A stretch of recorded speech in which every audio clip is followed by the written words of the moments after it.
The Trumpet Daily is presented by Stephen Flurry. The program analyzes world news and history from a distinct perspective and compares current events to prophecies found in the Bible. The program also offers free educational publications, including the Trumpet News Magazine and books and booklets. The Trumpet Daily is produced at the Philadelphia Church of God's home campus in Edmond, Oklahoma, and its sister campus in Edstone, England. More information is available at thetrumpet.com.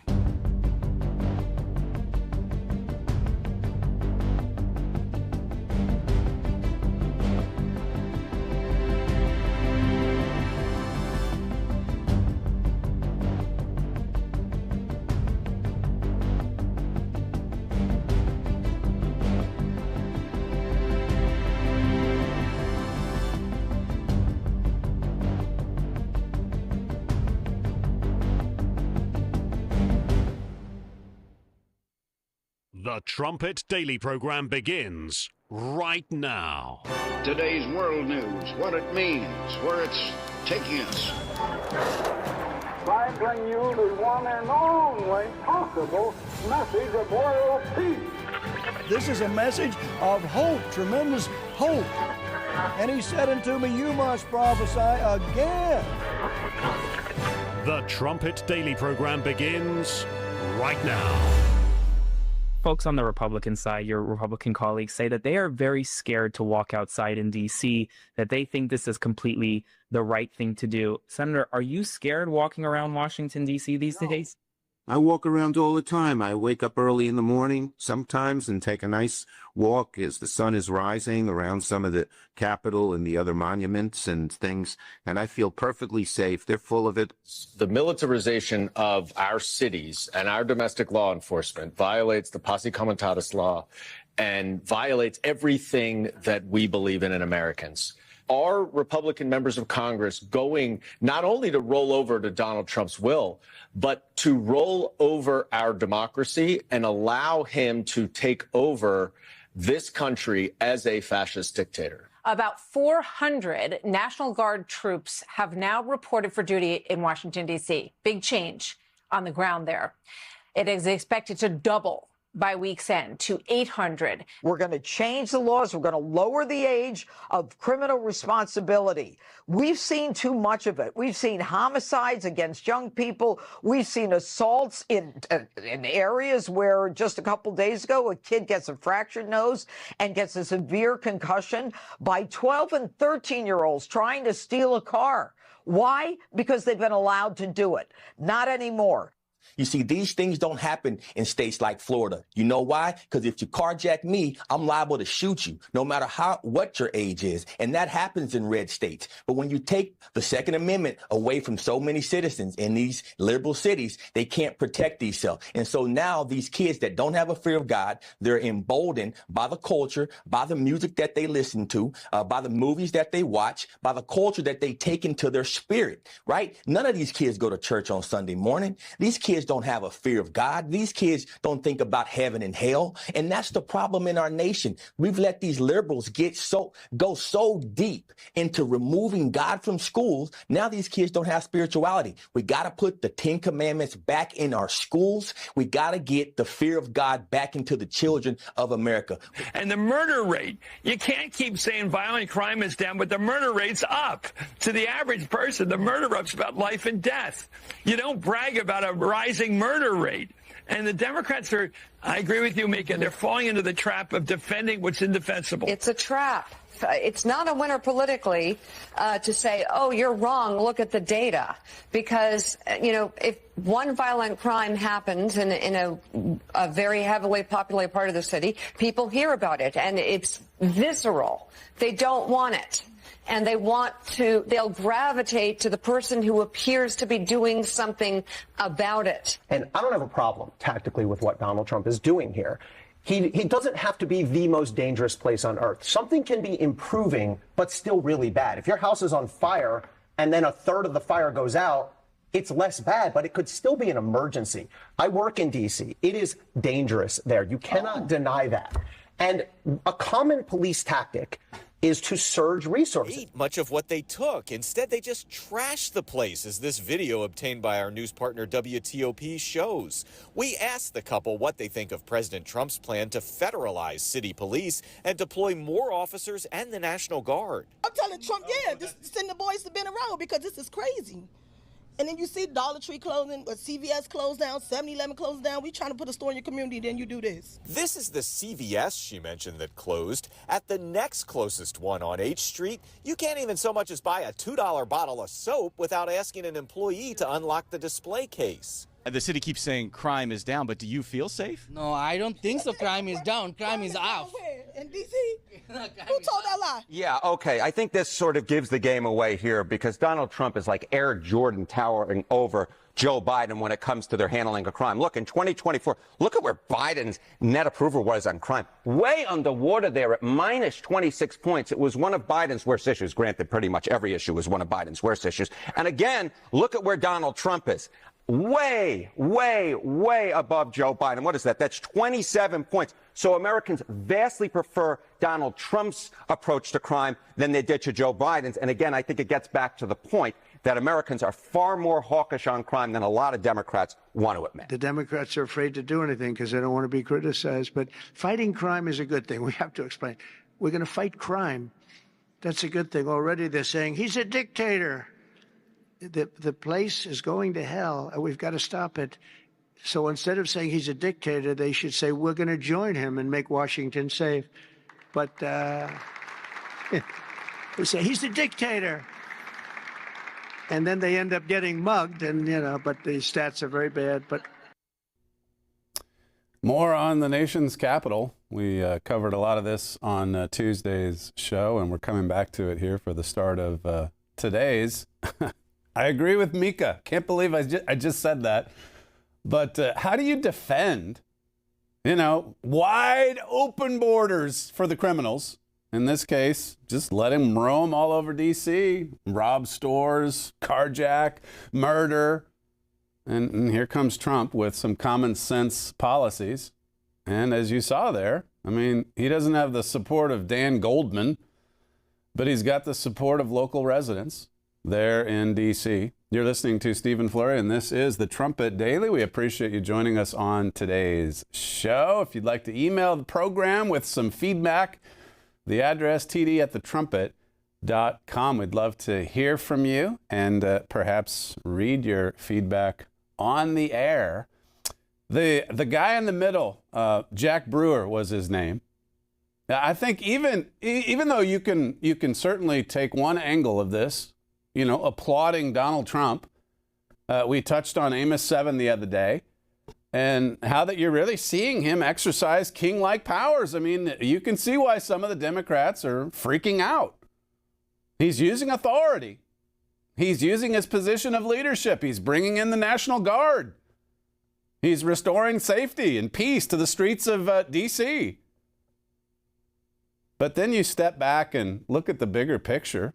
What an ugly picture this paints of our cities. You can't even go to CVS without asking for an attendant to give you some shampoo. It's unbelievable. It's like I said the other day, Genesis 6 lays it all out there. Genesis 6 talks about the time before the flood and just how violent it was. And how did God respond to this? Well, he told Noah to build an ark because he was going to destroy the civilization as Noah knew it. That's the way God feels about this. And we've said before that this work, God's church, it's a Noah-like work. What does that tell you? Well, read Matthew 24, verses 21 and 22, and see what's coming. See what we've done to ourselves. You can see it breaking out on the streets of D.C., and soon it's going to be nation going against nation. That's what Jesus prophesied, great tribulation. God saw that the wickedness of man was great in the earth, and that every imagination of the thoughts of his heart was only evil continually. Now, look, there's a lot of false religion in the world today, but as Jack Brewer brought out there, there's just no fear of God. Nobody's going to church. Nobody's looking to the Bible. We're removing the 10 Commandments from off the wall instead of putting them up. No fear. That's what you see when you read Isaiah 3, which prophesies of our time today. Children ruling over, children oppressing us. That's what it amounts to. A lot of these, like Janine said there, a lot of these are 13-year-olds carrying out vicious crimes. What has happened to our family? I spent some time on this in Principles of Living this morning. How unusual it is for these young people, our young people, to be at a college, a school, where we talk about how to live, where we talk about building a traditional family based on the roles outlined in Scripture, where we reinforce the 10 Commandments. Think about if everybody on earth or in this nation was receiving that kind of instruction on a daily basis. Now, still, we're free moral agents, and you could still reject it even if you're receiving the truth. But as that guy noted on Fox News, I mean, we're not even receiving the truth. Well, religion has its part of the blame. The modernist religious movement, which is basically just given in to worldliness. It's just invited worldliness into the church, the churches. It doesn't uphold God's law. It doesn't build family. It doesn't really think family matters. Just live whatever way you want to live. Jesus did everything for you. But just give your heart to the Lord. How shallow is that religion? The whole Bible talks about how to live the right way. If you live the way of obedience, well, then you'll be blessed. If you're disobedient, if you're wicked, well, then you're going to be cursed. And that's what we're seeing, curses. You've got to lock down toiletries at the drugstore now because there's so much theft. There's so much shoplifting. There's so much looting and violence. Even right down the street from the White House, the nation's capital. Verse 11 of Genesis 6, I read this Tuesday, it's worth repeating. The earth was corrupt before God, and the earth was filled with violence. And God looked upon the earth, and behold, it was corrupt, for all flesh had corrupted his way upon the earth. So much corruption, so much perversity, so much fascination with evil. Read the end of Romans 1. The students heard about that in the forum this morning. Read where our society is. You can see a pretty long list, a description in Romans 1, in Galatians 6, or 5, I guess it is, 1 Corinthians 6. See what God thinks about our fascination with every possible perversion imaginable. We had an article back in 2007, Hollywood's growing fascination with darkness. This article is old now. I mean, this is almost 20 years old. Fascination with darkness. What emanates from the big screen these days is a cornucopia of gloominess, mayhem, evil, deep internal struggles, and gore. Hollywood enjoys taking us into the twisted minds of its characters. We've got to analyze the mind of a serial killer, for example. Yeah, we've got to get right in there. And if we do a good enough job with it on the big screen, we might get an award. We might even win a trophy, because that's the way it typically goes. The more corrupt, the more evil that it is, the more award-worthy it will be. That's the way that Hollywood operates. And it's not like it's just Hollywood. That's the problem here. Original horror films dominate the 2025 box office, with Sinners leading the way. Don't go and watch that trailer. Sinners? A horror flick. And it's wildly popular. It says horror films are thriving at the 2025 box office, with Sinners, Weapons, Together, and Bring Her Back achieving both critical acclaim and strong ticket sales. Yeah, selling lots of tickets, and it's critically acclaimed. Industry analysts say the success of these films shows that original horror remains a strong draw for audiences, even in a market crowded with franchise releases. Another one here from the Hilltop, a look into the rise of horror films in 2025.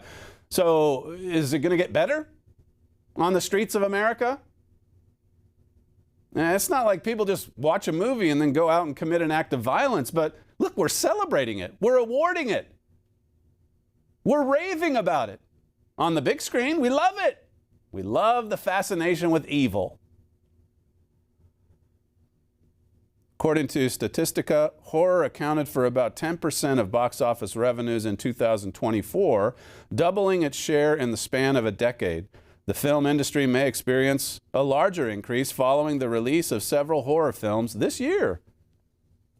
Yeah, and with the technology, I mean, it's just getting more and more demonic, and that shouldn't be surprising because Revelation 12:9 and 12 say that Satan and his demons have been cast down.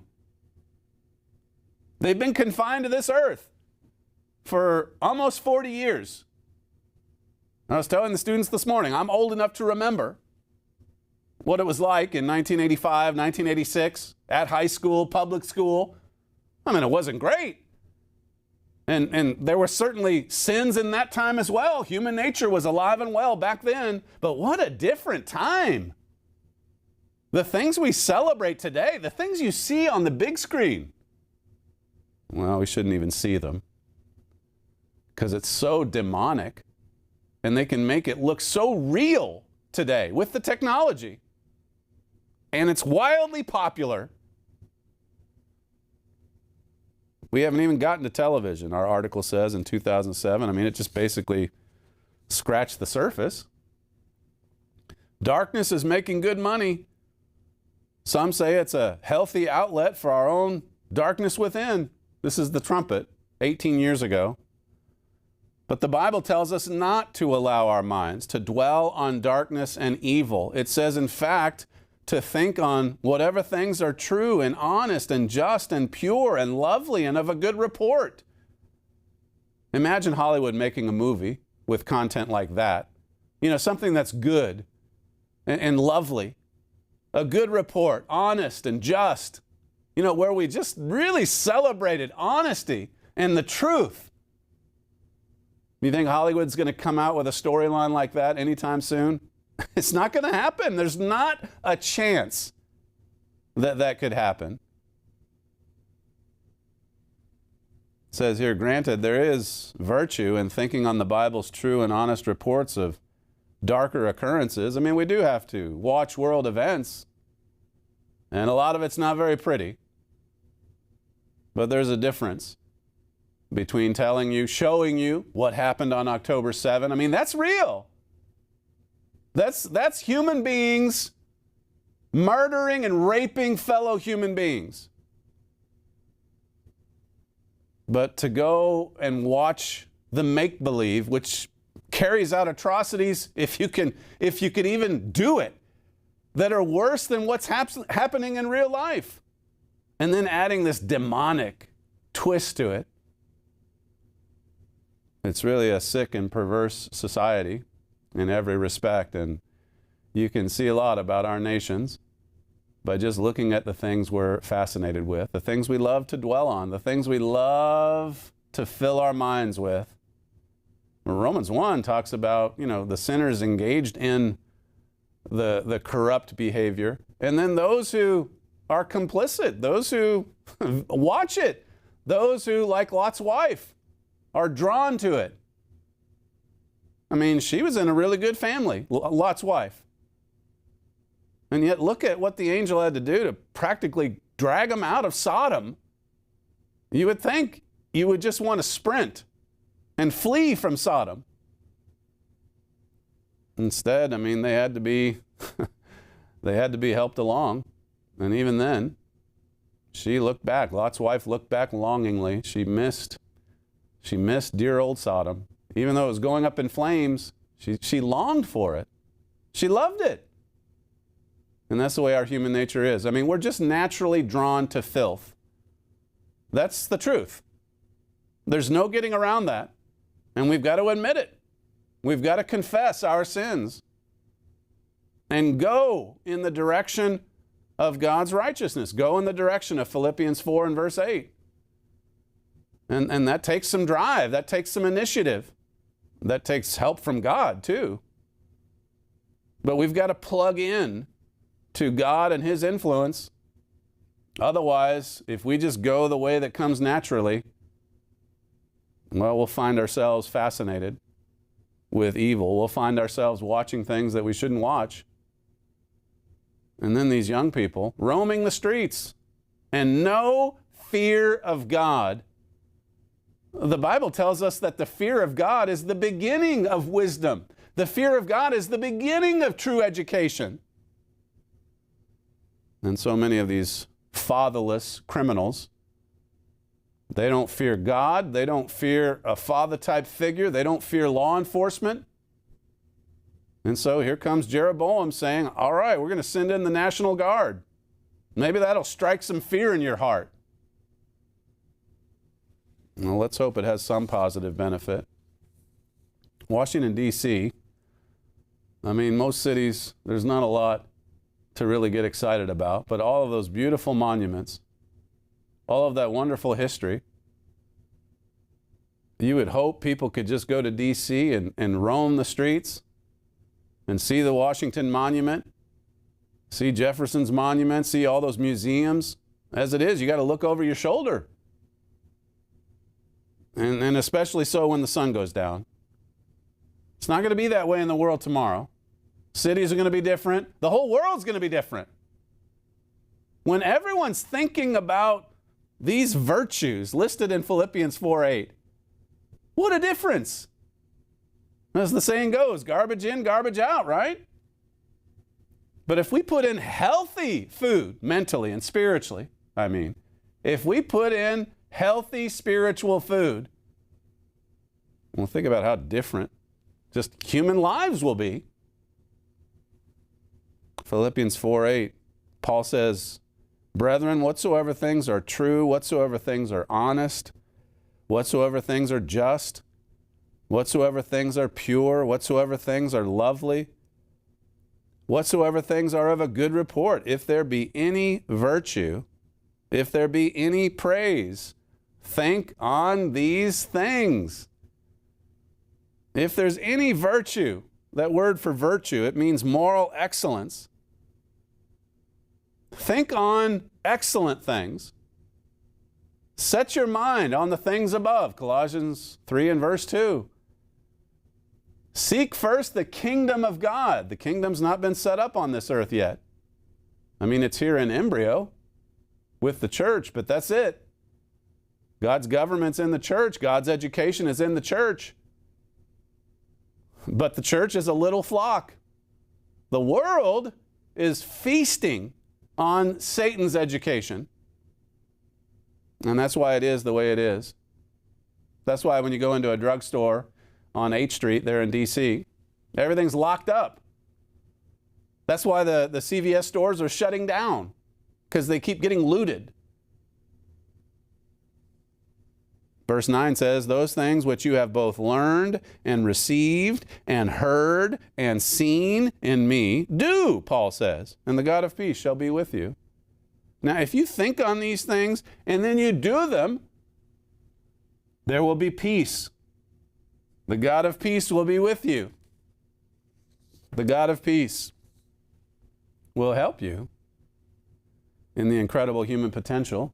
I don't see this on the desk here. It's by Herbert Armstrong. Beautiful book. Beautiful message. Just look at the cover. Think on that. Think on your incredible human potential.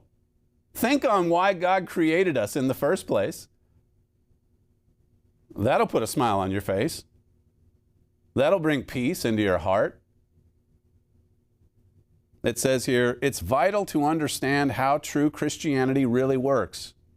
This is how it works. This is what it's all about. The newly converted person in his mind and heart sincerely has about-faced. He has actually gained contact with God and received God's Holy Spirit. God's own divine nature has now been conceived within him, but that's all. It's merely conceived, not yet full grown. He's still human, mortal, flesh and blood. He's still composed of matter, not spirit. So it's a process of growing. Just like that tiny little embryo that's been impregnated by the father, the seed from the father, and then there's just rapid growth over the course of 40 weeks. This is what God's looking for in the spiritual sense with respect to spiritual salvation. Physical reproduction is a type of spiritual salvation. So 2 Peter 3:18 says, grow in the grace and in the knowledge of our Lord and Savior Jesus Christ. Grow to become more like Jesus Christ. Jesus himself said it. Become you therefore perfect. Just like the Father in heaven is perfect. Become like God. God really is reproducing himself. God really is building a family. And what a blessing it is to be able to see that plan, that purpose played out in these fleshly institutions called marriage and family. I was telling the students this morning just how much of a blessing it is to be on a campus this beautiful, you see it behind me, to be on this beautiful campus, but you know, the buildings and the grounds are beautiful, but it's the family living that really brings life and peace to this campus environment. It's the marriages, the families, the children. And this is what these young people, these college students are preparing for. How to live in the world. I mean, they talk about in the worldly universities, I should say. They teach you about the machine, how to make the machine, how to make money off of making the machine. But what about making a good human being? Well, that's why we have the good book, the guidebook for living, the instruction manual that is the Holy Bible. And happy for us, we've got lots of other tools as well that help us to understand the Bible. You saw Incredible Human Potential just now. What about Mystery of the Ages? The most important book since the Bible. And you can have it in your library. And at no cost or obligation. You can't put a price on this. I was saying in class yesterday, I mean, how different would that 1985 video where Mr. Armstrong was nearly brought to tears handing out Mystery of the Ages to the sophomores at Ambassador College. How different would that have played out had he said, you know, this is a pretty big day in my life when I can hand Mystery of the Ages out to you. That'll be $25. He didn't say that. He gave away 1.25 million copies of this book for free. Over 1 million copies. You can't put a price on the truth of God. If it's revelation from God, I mean, how much do you charge for it? It would be billions and billions and billions of dollars, surely, if it was fair, I mean. God's revelation? The pearl of great price? Freely you have received, so go out and freely give. If God's given you precious truth and knowledge, then the proper response for a servant of God is to go and give it to the next guy. Pay it forward, as they say. Give. That's the principle of God's law. What you see on the streets of D.C. is the spirit of get. And it's becoming more and more violent with each passing day. It says for nearly 6,000 years, humanity has been going the way of pride and vanity, selfishness and greed, lack of outgoing concern for others, the spirit of competition, opposition, strife, effort to acquire and to exalt the self. I mean, this was last updated when? 1977 or 78? It's just as applicable today, more so today, than it was in the 1970s. Look at this world. And that's a perfect description of our world today, what I just read to you. Humans have been filled with self-gratification, jealousy, envy, resentment toward others, a spirit of rebellion against authority and hostility toward God and the law of God. There's no fear of God. That commentator had it right at the start, the cold open. It says the Christian must overcome these tendencies. Yes, indeed. I mean, that's we're on a mission. We're on a quest to overcome and to conquer those carnal impulses, those pulls of the flesh, to put away the sins of the flesh, and to set our mind on lovely, good, and peaceful things. That's where it starts, in the human heart. Mr. Armstrong says the Christian must develop the righteous character to choose the right way and resist the wrong, to discipline the self in the way that he ought to go instead of the way of self-desire and vanity. This is the way of a true Christian. in my orientation lecture the other day at the start of this semester. I talked about some of the founders and just how driven they were to improve themselves, to overcome weaknesses. And some of those weaknesses were glaring. These were not perfect men, but they were a lot more aware of their human nature than we are today. Can you imagine a horror movie? Can you imagine John and Abigail Adams and little John Quincy when he was 9 or 10 years old, heading off to Showbiz Theater to watch the latest horror movie about sinners? Can you imagine? We're a much different world today. And even though the machines have developed, the human heart is getting worse. The evils are getting worse. And we're deceived by the development of the machines. All the gadgets, all the technology, as I was saying to the students this morning, I mean, they can put the Library of Congress in their back pocket with a smartphone. And yet look at what people use smartphones for. Look at how much filth just comes into the average mind because of smartphones and devices and movies and music. Again, you heard it in the cold open. Writing about the founders, Jeffrey Rosen, in his book, The Pursuit of Happiness, he said, today we think of happiness as the pursuit of pleasure, but classical and Enlightenment thinkers defined happiness as the pursuit of virtue, as being good rather than feeling good. For this reason, the founders believed that the quest for happiness is a daily practice requiring mental and spiritual self-discipline as well as mindfulness and rigorous time management.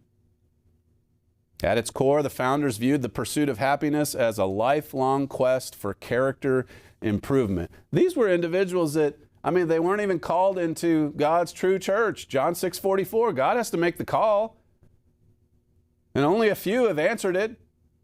It's a little flock. Jesus acknowledged that the true church is just a little flock. But there's a purpose being worked out here below. Everyone has an incredible human potential.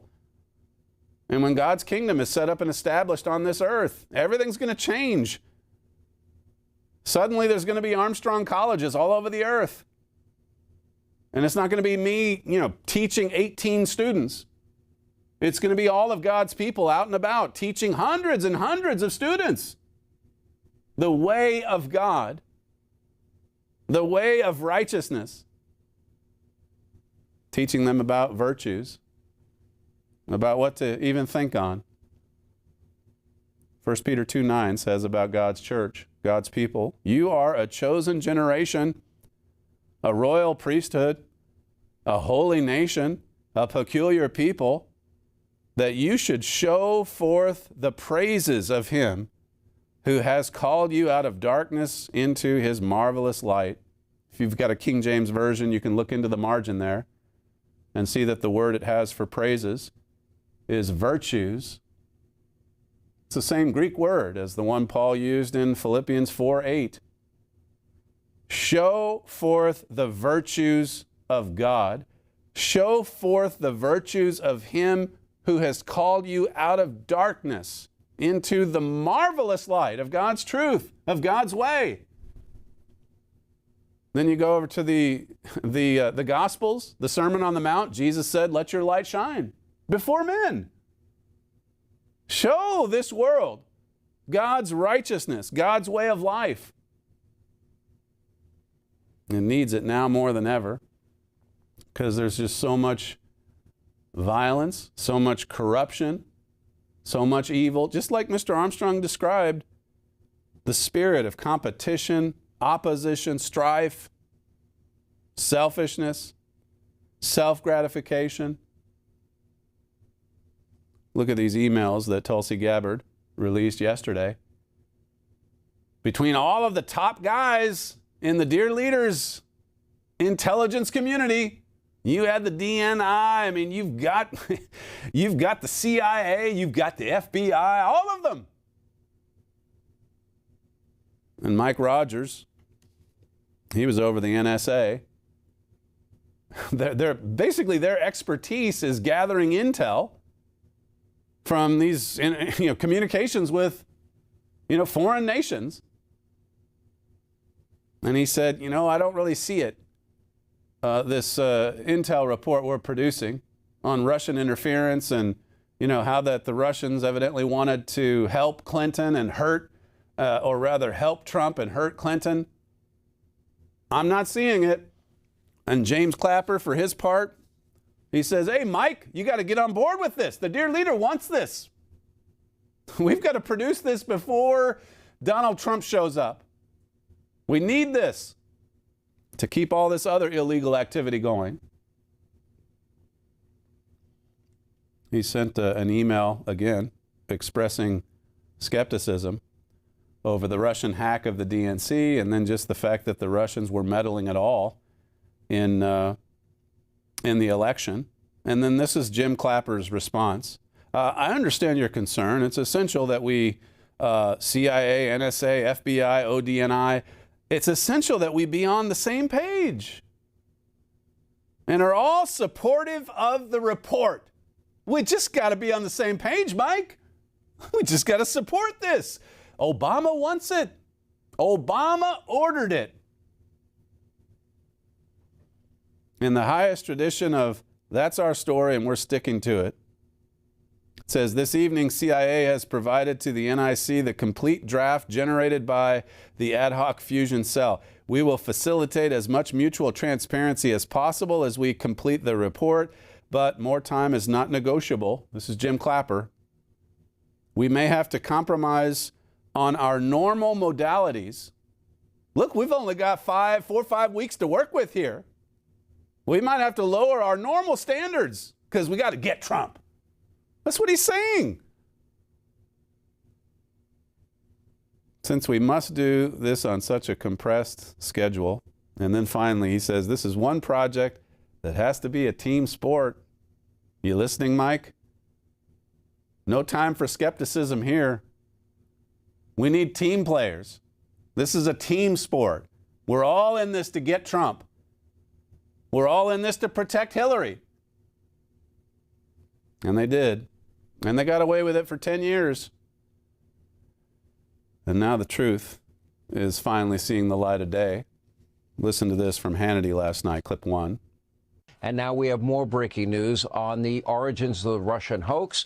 Fox News Digital revealing an email tonight from the former Director of National Intelligence, that's James Clapper. He is discussing the report on Russian interference in the 2016 election. The intel community was preparing for President Obama. And he writes, quote, we may have to compromise on our normal modalities since we must do this on such a compressed schedule. So in other words, they're willing to break all their rules just to create the Russian hoax, even though the original assessment said, no, there was no Trump-Russia collusion. There you go. Sorry, I was just looking at a note here. Yeah, they broke the rules. They broke their own rules just so that they could get Trump. And this is all happening, going back to 2016, that transition. We've gone through the details of it before. But this is all happening even as they're also trying to protect the DNC and protect Hillary Clinton for the email server scandal. Listen to clip 2. We now have a timeline that the FBI has had for more than 8 years showing repeated political interference in career FBI agents' efforts to investigate corruption, pay-to-play allegations against the Clinton Foundation. This timeline confirms that three separate FBI offices had opened investigations. One was a fully predicated criminal investigation. 2 were preliminaries to determine if a full criminal should begin. In all circumstances, beginning in the summer of 15 as the 2016 election with Hillary Clinton was ramping up through the end of the first year of the Trump presidency, senior Justice Department officials repeatedly thwarted the FBI from investigating. When Donald Trump was chanting, lock her up on Hillary Clinton, Sally Yates was chanting back to the FBI, shut it down. She gave them an explicit instruction for the FBI to stop investigating Hillary Wait a minute, Clinton. I don't. Shut it down. Stop the investigation on Hillary. And create a fake scandal on Trump. I mean, how do you, like I said, with respect to crime in D.C., step back, look at the bigger picture and think, how does this get solved? How are we going to be healed from this? This level of corruption, this many levels of corruption in D.C., the swamp, as my wife was saying yesterday or the day before. I mean, look at the violence in D.C., and I mean, it's a perfect fit. It's happening in the swamp. And so you've got all these crooks, these criminals in nice suits going in and out of the Capitol or wherever in the swamp. And then you've got all of these thugs in and out of CVS and drugstores in D.C., looting the place. In some cases, not even looting, not even stealing. Just, want to go in and destroy. We got to leave them some space to destroy. I mean, that's been the thinking. Like I said Tuesday, if you've got a police force of 3,500 people, I mean, D.C. should be the safest city in the country. Instead, they're giving stand-down orders. And it takes someone like Donald Trump to just come in and say, you know what, we're going to fight crime. And then those that hate Trump say, no, you can't fight crime. You've got to let the crime continue. They're actually taking that position, of all things. Listen to a bit more about Andy McCabe in this case, clip 3. And then Andrew McCabe, the deputy FBI director, somebody who had a relationship with Terry McAuliffe because McAuliffe helped fund Andy McCabe's wife's campaign. He eventually gets conflicted out of Hillary Clinton's cases. He tells the FBI agents, you do nothing unless you come through me. That slows it down. Then the FBI agents, believing they have a real criminal case of pay-to-play corruption, public integrity corruption, they go to the U.S. attorney's offices in Manhattan, in Brooklyn, in the Washington, D.C. area, in the Little Rock. And the prosecutors tell them in 3 of those 4 locations, you might want to proceed, but we will provide you no prosecutive help. That's John Solomon, of course, on with Hannity last night. Miranda Devine, I mean, she went through the emails, had a column this morning. She says it's hard to believe that the Russiagate plotters are so stupid, but the declassified documents tumbling out of the DNI Tulsi Gabbard's files show that while they had a lot of power and managed to hide their nefarious activities for almost a decade, President Barack Obama's henchmen were none too bright. They left a long paper trail. Yeah, I'm not so sure about this new intelligence assessment. Well, hey, Mike, listen, we're on a short time frame. We got to be team players. You understand what I mean? You understand what I'm getting at? We're going to lower our standards. We're going to break our own rules. But that's okay. We've got to get this assessment done for the dear leader. I mean, the results of the assessment have already been leaked to the papers. Mike, listen, we've already reached our conclusion. This was going on inside of America's government. This was inside of Antiochus's administration. And this is some kind of treasonous filth. So much filth.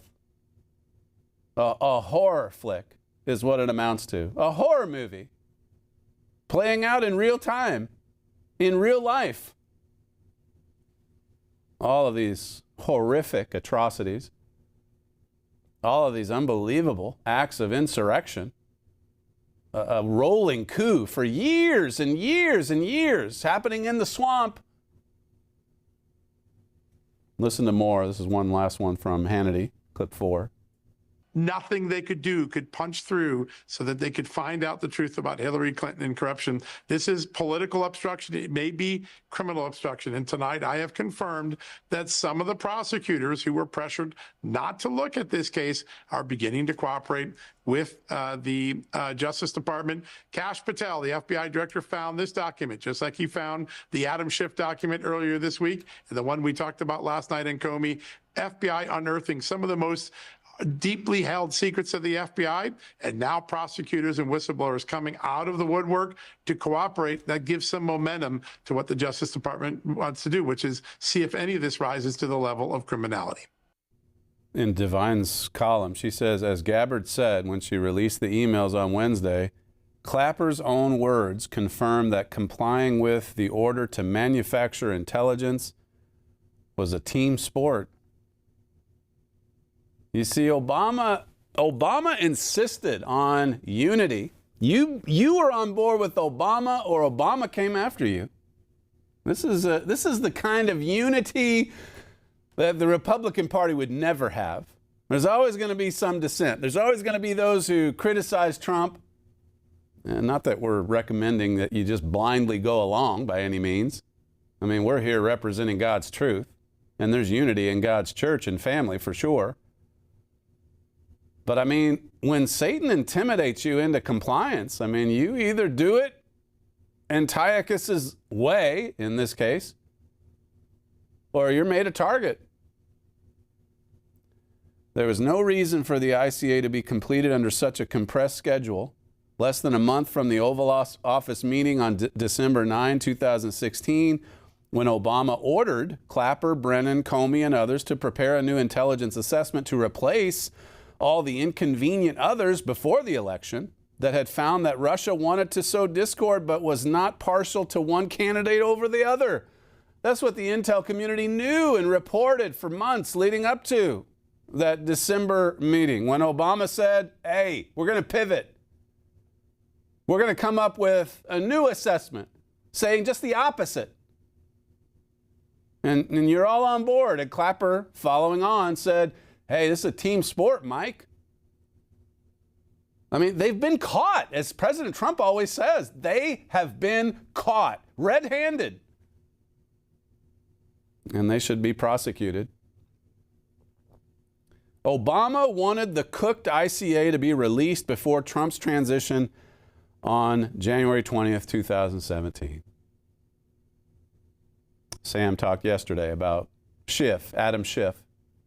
I've seen the evidence. He played the montage for you that we created a couple years ago, and that others picked it up and played it as well. Other outlets, I mean. Schiff, they're saying, I've seen the evidence. Donald Trump is guilty. He's a Russian agent. He's a treasonous agent. And Schiff, I mean, for his part, he goes from the House to then becoming a senator. That's just the way it's been these past 10 years. If you protect Hillary, if you protect the dear leader, and if you go and get Trump, then chances are you're going to be promoted. Certainly if you're from a blue state. That's the level of corruption and filth. It's all around us in every form. Listen to Dinesh D'Souza. He's been on this program before, and we're going to be taking a trip with him to the Middle East next year on a joint project that we've got planned. He said this yesterday on his, I think it's his podcast, clip 6.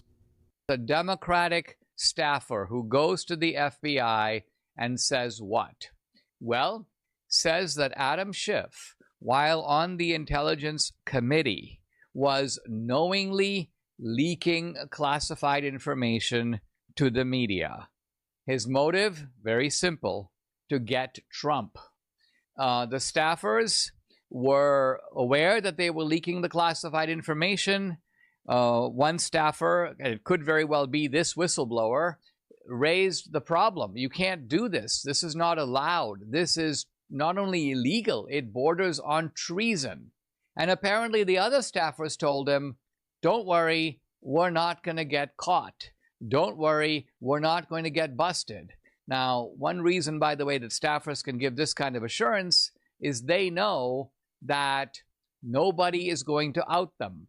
The media that receives the leaks wants to keep getting them. They also are ideologically in league with Adam Schiff and the Intelligence Committee. And so they are, in a way, colluding with the Intelligence Committee to get these leaks out. The leaks only have power, after all, if they can be transmitted widely through the media. The media is playing a very knowing role in this whole escapade. Oh, yes, the media provide cover for the deep state. And so you see, whether it was the Schiff advisors or Jim Clapper in that email, the spirit of, hey, we're not going to get caught, so just go along with it. Just be a team player.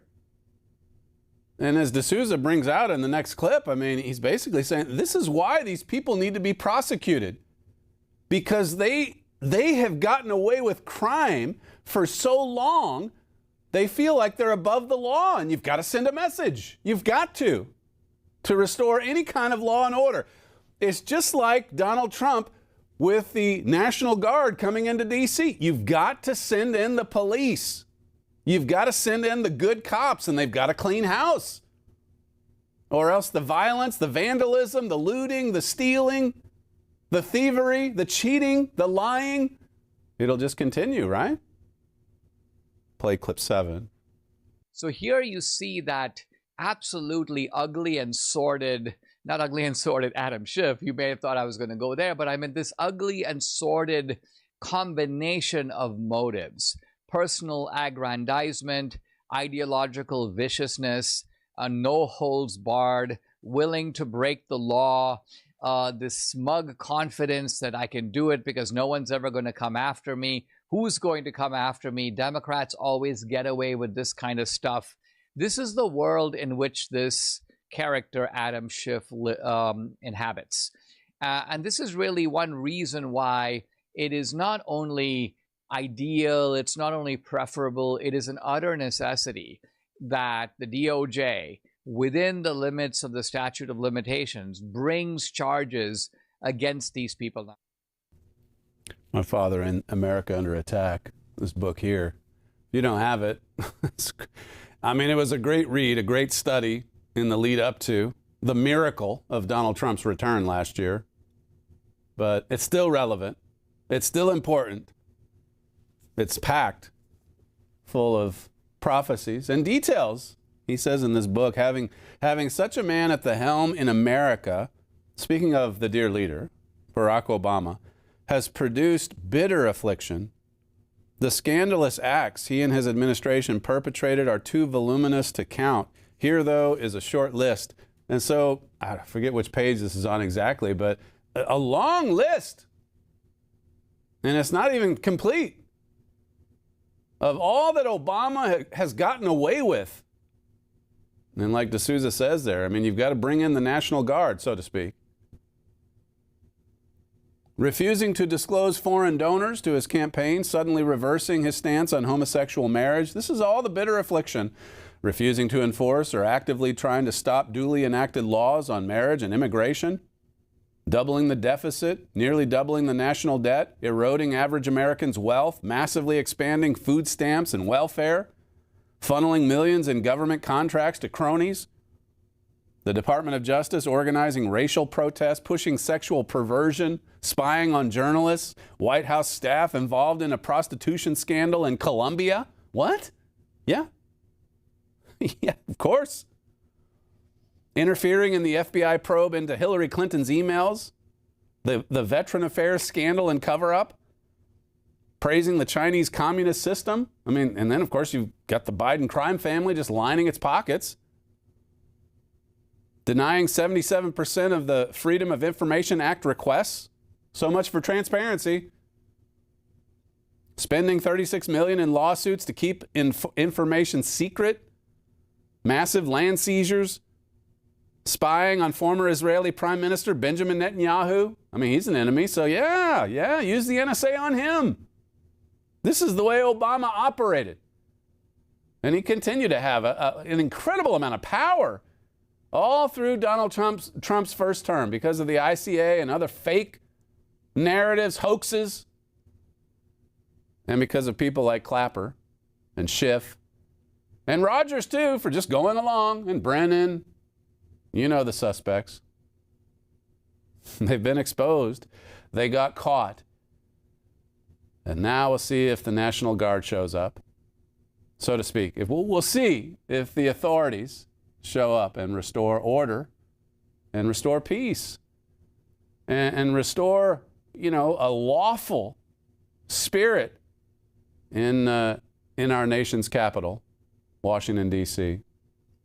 That's all we have time for on today's show, the fastest moving hour in broadcasting. You're listening to Stephen Flurry, and this is the Trumpet Daily. Thank you for joining us on today's show, and we'll see you tomorrow.